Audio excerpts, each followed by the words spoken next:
Okay, so we are up to section 15 regarding your artist development plan.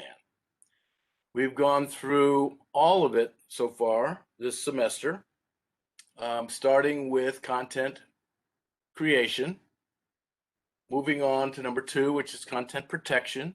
And basically what I'm looking for there is, U.S. copyright, register with the U.S. Copyright Office.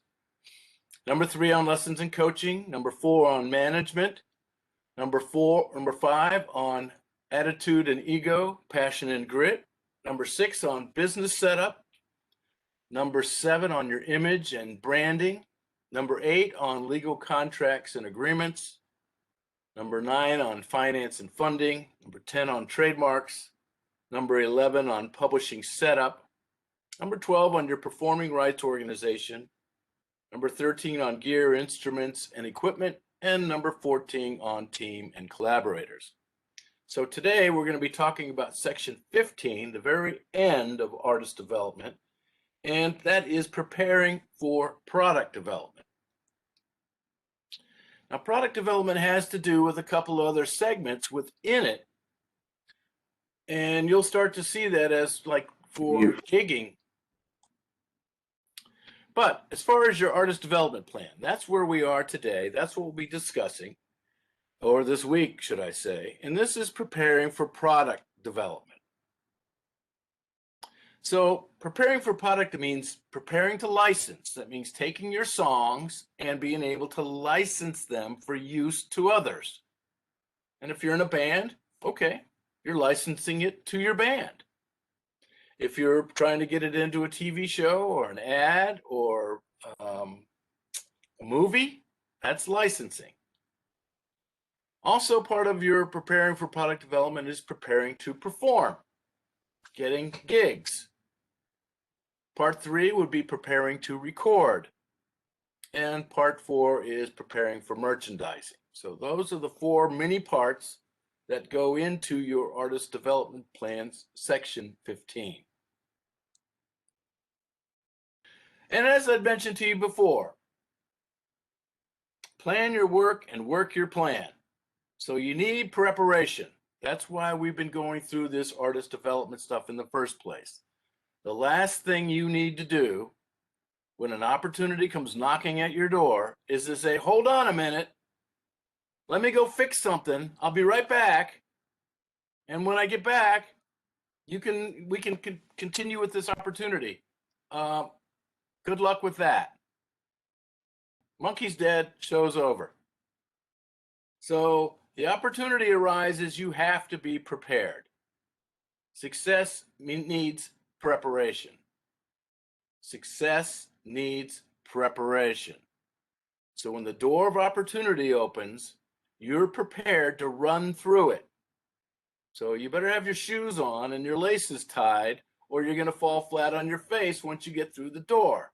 The whole point here is to be able to succeed in the business, and that's why you're putting time and effort into making your artist development plan a success story. Okay, so preparing for product development. We have a strategy, we have a execution, we have a budget, and we have a development team. So these are the 4 decisions that have to go into all of your preparation for product development. We've been putting together all the parts that go to make this work for you. However, you have to make the step yourself. You have to take the next step in order to start getting into product development. Now, this section isn't about product development. It's about preparing for product development. So just be aware of that. Product development is actually gigging or recording or merchandising or actually doing the licensing through publishing and so forth. This is just getting prepared for all of that so that you're ready to gig, you're ready to record, you're ready to get into the nitty-gritty of making money in the industry. So for each one of those, you have to come up with a strategy, an execution, a budget, and a team. Okay, so preparing for product development means you have to think about your idea. Okay, we want to do a gig. Okay, we want to do some recording. Okay, we want to license or merchandise. Okay, so you come up with the idea. Then you're going to start thinking about the plan. Okay, well, what's the plan for each one of these? Okay, what songs are we going to perform if we get a gig? What songs are we going to record when we get into the studio? What songs are we going to license? And what products are we going to merchandise? And then for each one of those plans, you're going to need to take an action to make it work for you. So the action is where you actually put the idea into motion. Got the idea, you work the plan, and now you take action. Without the action, nothing will happen. So you've got to be able to do the action on each one of these. So here's an interesting little saying by Benjamin Franklin. By failing to prepare, you are preparing to fail. That's why we're doing artist development. It is preparing for product development. So we're going to be thinking about this as we go through these steps. Prepping for product development. Taking your profits, looking at your losses, buying certain things in order to make things happen, selling certain things to make things profits for yourself, and all these, roll the dice, make it happen. So let's start off your artist development plan, section 15, on preparing for licensing. You can do this before you have a gig. You can do this before you get into the studio. You can do this as a songwriter right now. You can license your material, your songs. Okay? So in this section, what I want you to do, the plan for licensing is, now let's explain licensing to you a little bit more. And then when we get into the sales plan of your artist business plan, we'll talk a little bit more about licensing in detail. But let me just kind of go over the details of what licensing is all about. So licensing has to do with taking your content and giving permission to someone else so they can use it. And typically you want them to use it for profit. If they're making money, perhaps you're going to make more money because your content is of quality. You can take your song, for example, or your content of any sort, your copyrights, and you can grant permission to another party to do lots of things with it. For example, a song can be used by a performer at a gig. It doesn't have to be you. It can be another writer or another performer in town. So you would approach them and say, hey, I like your gig. I'm a songwriter. Would you be interested in performing one of my songs? If they say yes, you will issue them a license for them to do so. Now, maybe the license is just an oral agreement, but it's still a license. Yes, you may use my song. Remember when we talked about copyrights? No one can use your song without your permission, especially if it's not published yet. Once it's published, then anybody can use it, but they still have to go through the process of paying for that. Or they're playing in a venue that has a license through the ASCAP, BMI, or CSAC. So if your song is used at a gig and the promoter of the gig has a license through ASCAP, BMI, and CSAC, your performing rights organization, now you're going to get paid for the use of your song used under that license. Hope that makes sense. So you don't have to be the performer. You're just the songwriter issuing songs for the use and public performance of that song. Where else can that be done? Well, it can be done if an artist is about to go into the recording studio. Perhaps they'd be interested in having your song on as one of their tracks. Okay, so they record your song. They put it on their album. They release it as a single. Every time they do that, they have to have a license from you. That would be a mechanical royalty. license, mechanical license. For every song they replicate, you would be paid a 9.1 cents per song per replication fee. Now, it might not sound like a lot, but if it's a million seller, that's $91,000. So think about it in that respect. Now, here's the real nice thing about that. If you're on an album, and let's say your song is not the best single on the album, but you're still a part of the album, and the album sells 1 million copies, you still get paid 9.1 cents per song per replication, which is $91,000 because your song was a part of that replication going on. So just because the artist didn't use your song to be the first single, second single, third single, you can still make money from the use of the song every time it's replicated. And that means it's put onto a vinyl album or a CD, or it's replicated as a download from the artist's website. That's replication as well. So something to think about. Another part of licensing would involve the use of your content in a movie, television show, or advertisement. That would be a synchronization license. You're synchronizing your sound with their video.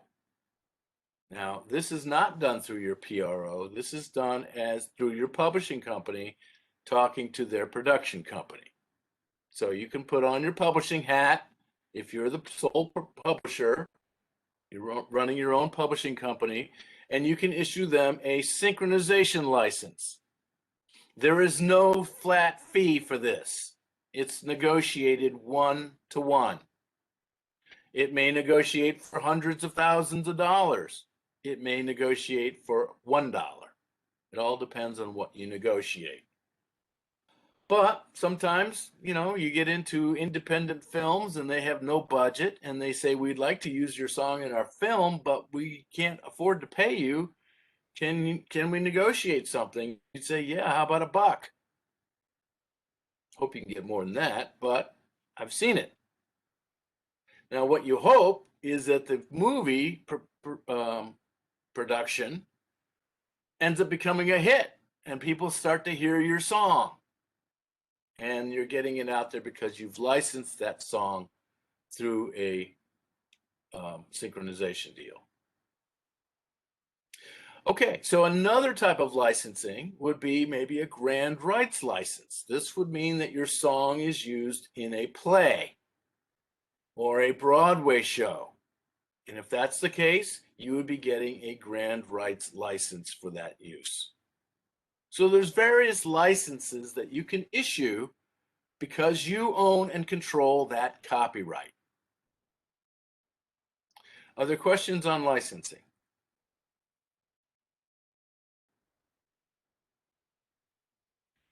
Okay, so the second part of your artist development plan, part 15, the second part of plan 15 is to think about preparing for performing.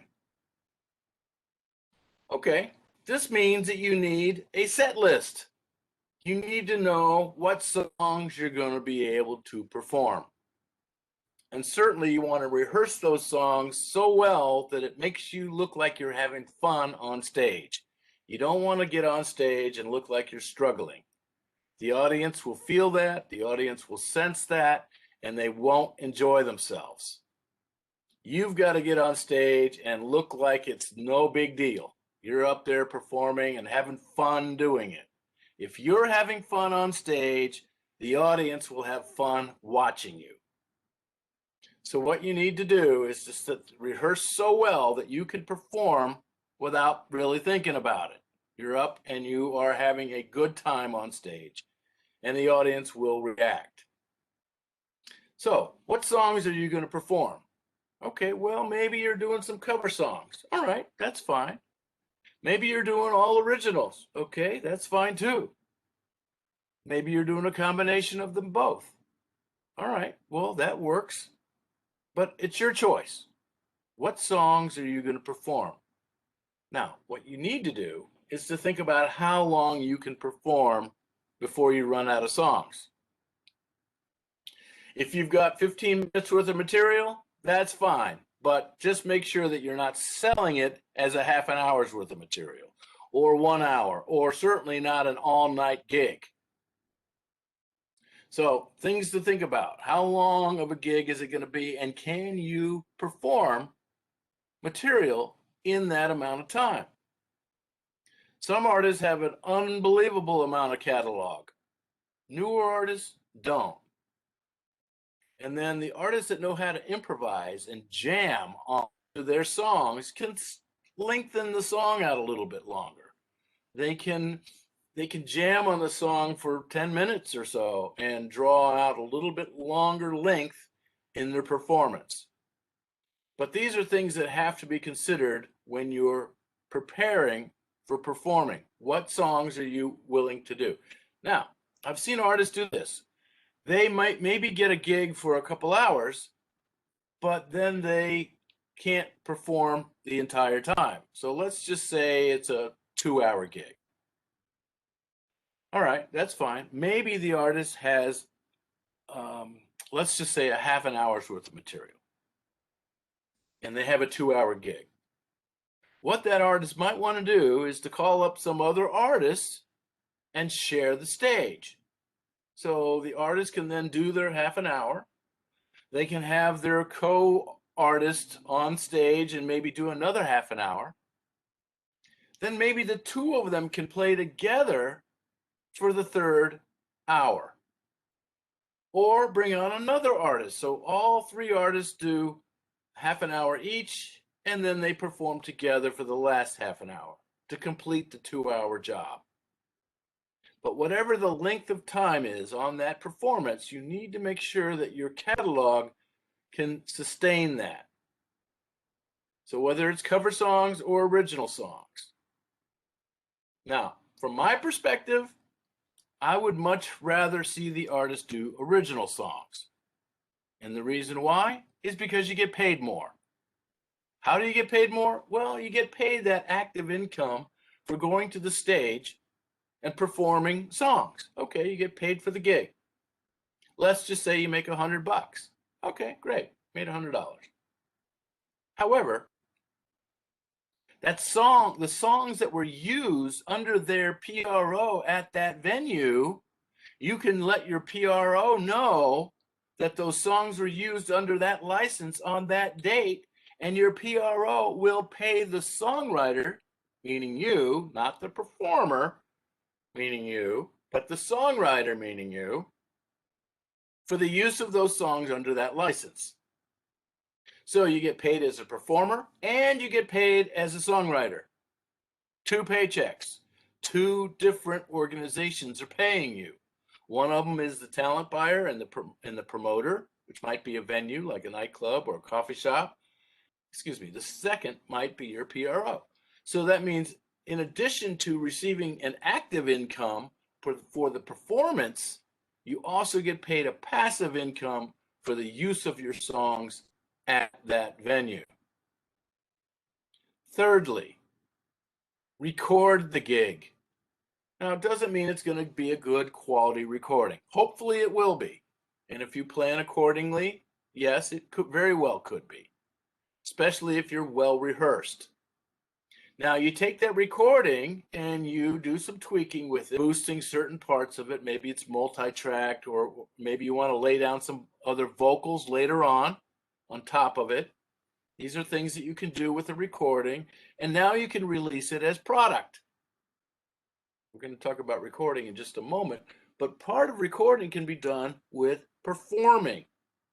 So when you're performing on stage, you can record on stage to make that work for you. Okay, so things to think about when you're preparing to perform. In addition to that, where are you going to perform? If you're going to perform at a nightclub, okay. If you're going to perform at a coffee shop, at an arena, at a theater, there's lots of different places that you can perform, and there's various ways of making money. So one spot that a lot of artists use is one realm of music is busking. So busking is when you go and open up your guitar case or your violin case or whatever, and you play on the sidewalk, and people come by and listen to your music and throw $1 or $5 or whatever kind of money they want to into your case. That's called busking. And there's lots of different types of buskers out there. You guys might be familiar with the sax man. Plays "Take Me Out to the Ball Game" on the sidewalk, hoping that someone will come by and put some money into his case. So that's an easy performance. However, there's no PRO license on the sidewalk. Just be aware of that. So there's no passive income. It's all active income. And certainly choosing the venue that you want to get into will work for you. So if you're going to do busking, we'll talk about the others in a moment, but if you want to do busking, you might want to be out at the prime location on a Friday afternoon, payday.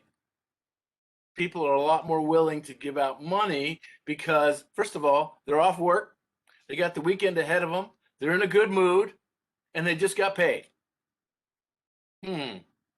Certainly a lot better than trying to be out there busking at 6 o'clock in the morning on a Monday. So choose your venue wisely, your timing and your venue wisely. Busking used to be illegal, but not any longer. So you can sit out there with your guitar case open and so forth. Now, security, something you might want to consider. I've seen a lot of buskers get robbed. So make sure that every so often you reach down and take that wad of money and put it in your pocket. Don't leave it in the guitar case and watch it build up to be hundreds of dollars in there. Someone might want to come by and take it from you. And I've seen this happen where people work in teams. One will distract the artist while the other one steals a guitar case. So you've got to be careful with your security when you're doing busking because you're out in the middle of the public and you've got a guitar case full of money. So I would recommend that you, first of all, when you open up your guitar case, put a couple dollars in there to kind of like prime the pump. People look and say, oh, there's money in there already, I'll contribute. If it's empty, a lot of people don't contribute because they don't want to be the first one. But I do know buskers who make about $250 a day, and they know what days to do it. They can't do it every day because it doesn't always work on maybe on a Sunday, for example, unless you're in a great location. And beware of private property. You can't just go into a mall and start busking. That's private property. But you can be in public and on the public streets and public sidewalks, and you can do your busking right there. Now, as far as the other venues, you have to choose them wisely as well. Look at the type of music that is performed in those venues on a regular basis. If it's all, let's just say the venue is all blues, but you happen to play heavy metal, not going to work. Okay, so you don't even want to consider that venue as a place to perform. Do a variety of music. And there's some that do a variety, but they omit other styles of music. When you look at some, and that's why I keep telling you to try and go see some live music. You get to see what kind of music those venues will have in their capacities. Some will do only blues, some will do only rock, some will do only R&B, some will only do jazz. So you need to know that before you start calling up these talent buyers and trying to get a gig. It's not going to work. So if you don't play, for example, the Bop Stop, great venue, but they only hire jazz musicians. Okay. Now the Agora, they do heavy metal and they do hip hop. They don't do Americana. They don't do blues. But you want that kind of music? Go over to the Beachland. And if you're post-hardcore, call up Kathy over at the Grog Shop. So there's venues that do different styles of things, but you as a performer need to know this before you go knocking on those doors to try and get a gig. Okay, are there questions on preparing to perform?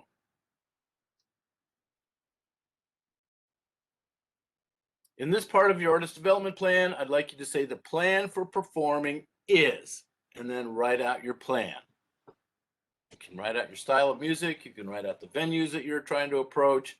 You can try and think about performing in multiple cities. It doesn't matter. What's your plan? Okay, so let's look about preparing to merchandise. Merchandising is products that you sell. Now, this is a picture of a merchandise table at a gig. Many times at a merch table, you will see albums, you will see stickers, you will sell t-shirts and hoodies and beanies and baseball caps and guitar picks and coffee mugs and mouse pads and all kinds of different things are sold at the merch table. So one of the things that you need to think about, and we talked about this when we talked about your artist business plan when we were talking about products and services, is where are you going to get these manufactured? Maybe you're going to do it yourself. Okay, well, that's time away from your songwriting. That's time away from your rehearsing. That's time away from creating your art. Okay, but it is possible. You're going to manufacture these yourself in your home. Maybe you have a silk screening device that can do your t-shirts and hoodies and so forth. But then we have to start thinking about quality. Okay, so for example, I like things that are embroidered. I don't like a whole lot of things that are silk screened. And I'm pretty picky on what I buy because I want to be able to wear it. Sometimes I'll buy something only to support the artist, but then I don't ever wear it. So it all depends on what it is that you're trying to market and merchandise. So you do have to come up with a merchandising list. This is part of your product list as well. So you need to think about looking at your artist business plan and combining it with your artist development plan for your products that you're planning to merchandise. And then you have to think about, okay, well, where am I going to sell this merchandise? Okay, obviously, like the picture says, merch table. Okay, you've got a table set up at the venue where you're performing. Great. Does it look professional? Does it look good? Is there a skirt around the table, for example, or the box is all under there, all hanging out? What does it look like? Is there a way to accept money other than cash? Do you have change for the cash? Okay, this is part of your sales plan, but they all intermingle. What are you going to do when someone comes up with $100 bill and wants to buy a $7 shirt or $12 shirt? You got to have ones, you got to have some fives, you got to have some tens and some 20s, and then now you got a $100 bill. What if the next person walks up with another $100 bill? Okay, so you got to have some sort of way to accept money. Now it can be done through Square, and it has a little thing to slide a debit card or a credit card, goes right into your account right that moment. Or maybe you have a laptop where you can accept monies through PayPal. People can do that. So you just have to think about, if I'm going to have a merch table at a gig, how am I going to accept cash or payment or both? Okay. What about another spot where you can sell your merch? How about your website? Yes, you can sell merch on your website. Maybe you have a little link at the top that says merchandise. People click on it. Now they can pick their shirt and their hat and their size and their color and all the things that they want. Do you have it in inventory? Do you have to tell that customer that they have to wait? Do you have it ready to go? Do you have it bagged up? Do you have it boxed? How are you going to ship it? How are you going to accept payment? Same question. Things to think about. Okay, what about selling merch in a local record store? I used to have a company called Play Records. I sold a lot of t-shirts that say Play Records on them. As a matter of fact, I sold more t-shirts than I did some of the artists that I was representing. It was a great logo. and it worked great. And the t-shirts sold like crazy. I sold thousands of them in mom and pop record stores.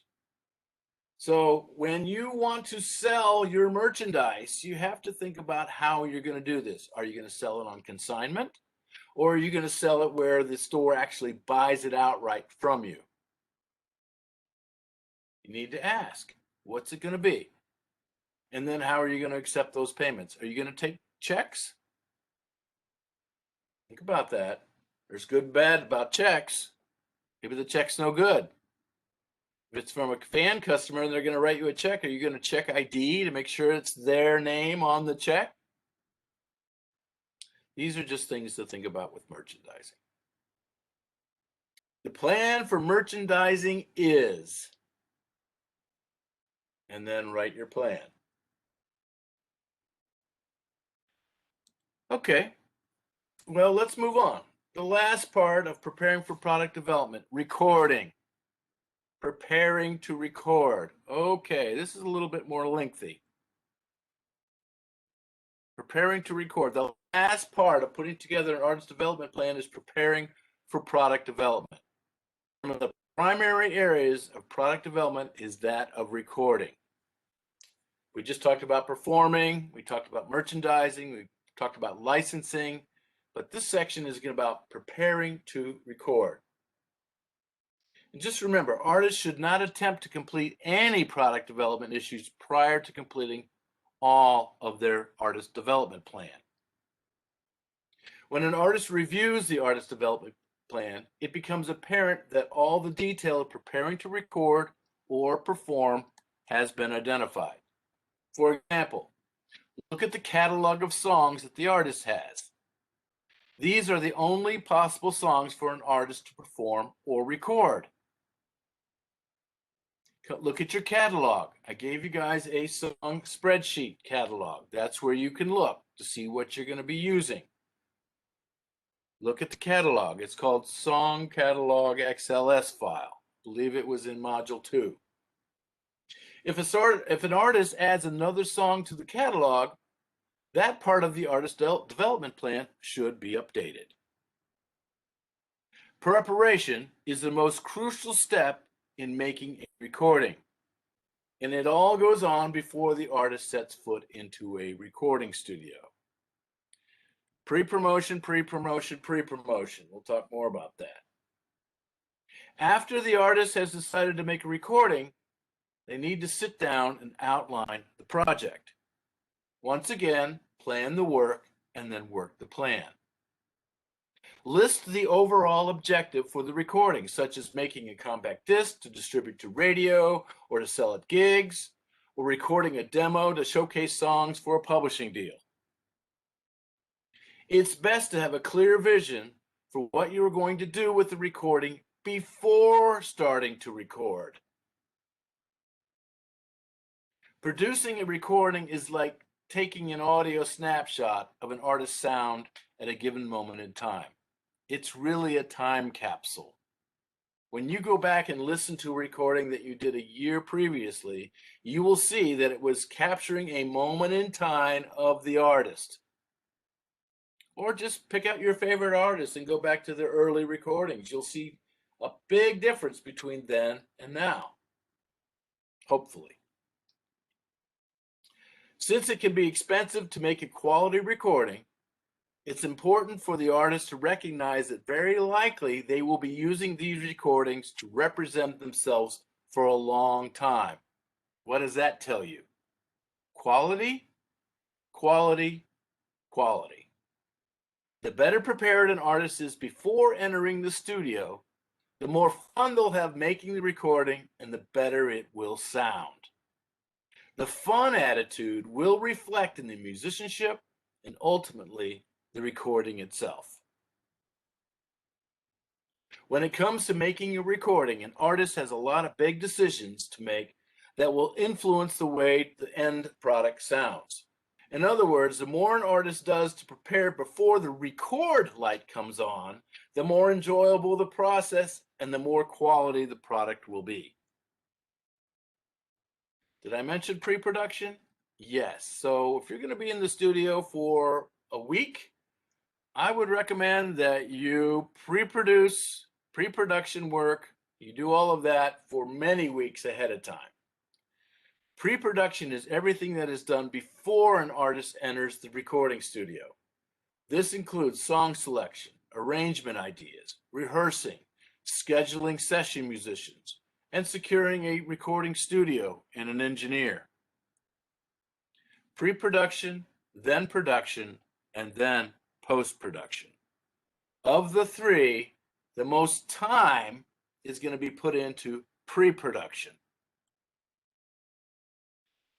Pre-production is the task that should include preparing the artwork as well as lining up possible duplication house to mass produce the finished master, if the recording is being released on a hard copy or compact disc.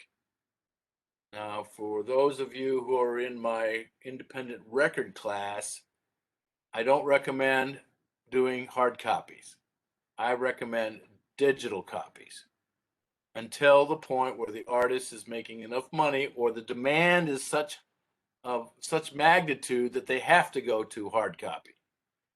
Otherwise, you're going to end up with a whole bunch of CDs in your garage or basement that are not selling, or they sell a little at a time. I don't recommend it. You've got better things to do with your money. The amount of work in pre-production is easily double that of the actual recording session, especially if the artist has never done this before. However, there is someone who can help make this process much more effective and significantly simpler: the producer. If you're wondering whether or not a producer is a good idea for your project, then it's important to understand what a producer offers in the first place. In a word, it's experience. Let's assume the upcoming project is your first, second, or even third independently released recording. This means that the artist's studio experience is comparatively limited next to a producer who may have completed dozens of projects. In other words, a producer has spent significant time becoming an expert at something that's still relatively new to an artist. With this production experience comes a variety of skills that the producer will use to help the artist with a polished, professional-sounding project. The skill set typically includes everything from knowledge of the craft of songwriting, which is useful in song selection and improvement, relations with session musicians, which often includes the ability to play instruments at a very high level themselves, the communication skills to explain to the musicians what the overall vision of the project is, knowledge or ownership of a good recording studio, and last but not least, the ability to work with an artist to help bring out the best performances as possible. Finally, the perspective that a producer brings to a project can be extremely useful for an artist, as it's often difficult to make clear judgments about their own vocal or instrumental tracks. Choosing a producer is another major step, as is choosing not to use a producer.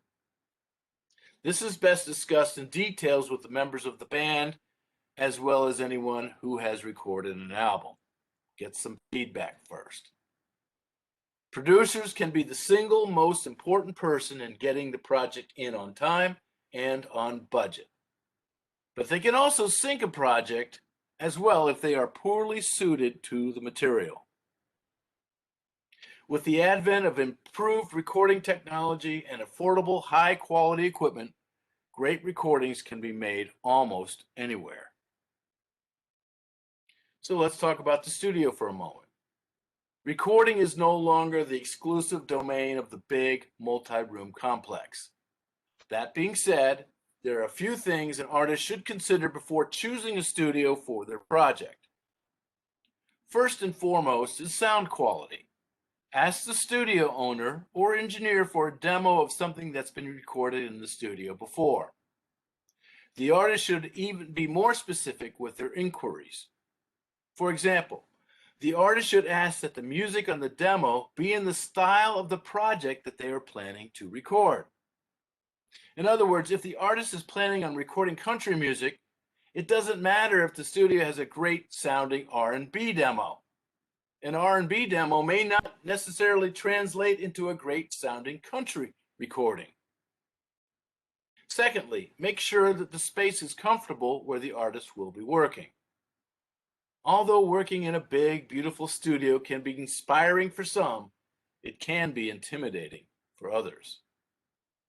And lastly, don't forget to ask about any and all fees. The obvious one would be the hourly rate, but it's important to ask the owner or engineer what other charges that may be incurred. This can be everything from a separate engineer charge, cost of burning CDs, and even separate charges for certain pieces of studio equipment. A studio ought to be able to give you a decent estimate of what your overall project could cost. Some studios simplify the process even further by providing an all-in project fee that is decided up front. It's always better to know all of this at the beginning of a project so that there are no unpleasant surprises when it comes time to pay. So, preparing to record. Practice the tune to a metronome and note the setting. Remember that in the studio, even if it's an inexpensive one, time is money, and the less time spent on cutting the basic tracks provides more time for other parts of the recording process. Put new strings on the guitar. Okay, I know this is no-brainer, but you would be surprised how many novice musicians are clueless to this. With that in mind, perhaps changing the battery in the preamp is prudent. Number 3, have a firm idea of how the song is arranged. With today's software, editing is simple and sections can be moved fairly easily. But once again, time editing may eat up the budget. Some other tips for the band. Number 1, make sure the band is well rehearsed or has a firm idea of the song. Number 2, the band will more than likely have to wear headphones while recording. To some musicians, this can be a different experience, especially if they've been playing live. In addition, musicians might have to record in different rooms and might not be able to have eye contact with each other. Make sure the song endings require everyone having to look at each other.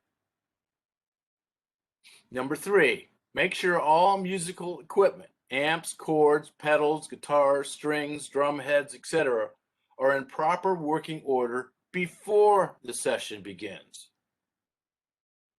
Number 4, make sure the drummer and/or percussionist have no problem playing along with the click track.